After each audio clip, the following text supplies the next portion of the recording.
গ্রামে ঢুকেই পাচ্ছি মাটির গন্ধ, আর এদিকে মড়াই করা হচ্ছে ধান। নমস্কার, আমি দ্য টিএস ভিডিওর আরেকটি মিনি ব্লগে আপনাদের স্বাগত জানাই। এখন আমি রয়েছি হাসনাবাদে, আর এখন শীতকাল, পরিবেশটা কিন্তু আরো অসাধারণ লাগছে। এখন প্রথমেই খেয়ে নিলাম ডাবের জল ও নারকেল। এখন বেরিয়ে পড়েছি সাইকেল নিয়ে ঘুরতে। চলো তোমাদের দেখাবো যে এখানকার পরিবেশ কেমন। গ্রামের ভিতরে এতটাই গাছপালা দিয়ে ঘেরা, মাটিতে যেন রোদই পড়ে না। একদিকে রয়েছে সর্ষের ক্ষেত, আর অন্যদিকে রয়েছে গোলা ভরা ধান, আর বাড়িতে রয়েছে মাটির উনুন। এ যেন এক অন্য গ্রাম বাংলা। ঘুরে ফেললাম টাকি রাজবাড়ি ঘাট, আর দেখে নিলাম ইছামতি নদীর সৌন্দর্য। এ কদিন খাওয়া দাওয়াটাও বেশ জমিয়েই হলো।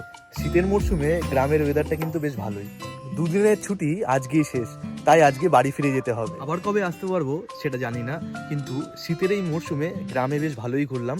আপনারাও যদি পারেন, আপনাদের কাছের যদি কোনো রিলেটিভ থাকে, তাদের বাড়ি থেকে ঘুরে আসুন, খুব ভালোই লাগবে। তো আবার দেখা হবে অন্য কোনো একটা ব্লগে। আজকের মতো এখানেই, টাটা।